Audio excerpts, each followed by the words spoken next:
આજે હું શેર કરીશ તમારી સાથે પિઝા બનાવવાની રેસીપી। તો અહીંયા આગળ આપણે ડુંગળી, ટામેટું, કેપ્સિકમ ને પનીરને સમારી લીધું છે અને અહીંયા તૈયાર આપણે પિઝાનો રોટલો લીધો છે અને એક ચીઝ ક્યુબ લીધું છે।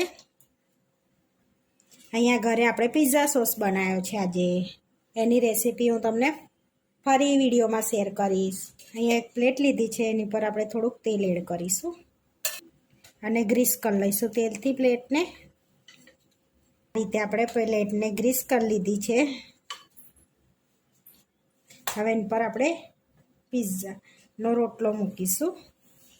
હવે એમાં આપણે 2 ચમચી પિઝા સોસ લઈ લઈશું અને લગાડી લઈશું રોટલા પર, પિઝાના રોટલા પર। હવે આ રીતે આપણે અંદર કાણા કરી દેવાના છે। આપણે પિઝા સોસ લગાડી દીધો છે। હવે ડુંગળી એડ કરીશું। આ રીતે આપણે ડુંગળી એડ કરીશું, થોડા કેપ્સિકમ એડ કરીશું, થોડા ટામેટા એડ કરીશું આપણે એની પર,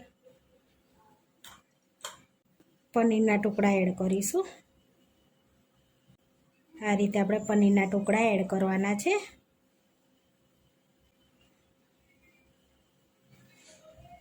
બે ચમચી જેવું મોઝરેલા ચીઝ એડ કરીશું આપણે। હવે આપણે ચીઝ ક્યુબ્સ છીણીશું ઉપરથી।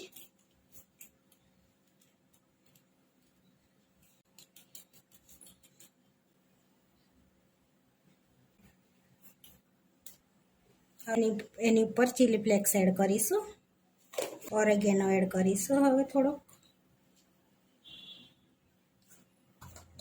હવે અહીંયા આપણે કઢાઈમાં આપણે બેક કરવાનો છે।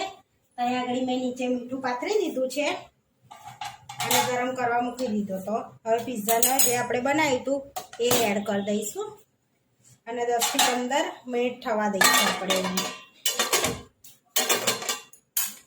10 થી 15 મિનિટ થઈ ગઈ છે। હવે આપણે ચેક કરી લઈશું તો આપણો પિઝ્ઝો બનીને રેડી છે, દેખી શકો છો, કલર બી ચેન્જ થઈ ગયો છે। હવે આપણે કાઢી લઈશું બહાર પિઝાને, ગેસ બંધ કરી। હવે આપણે પિઝા કટરથી આપણે કટ કરી લઈશું એને।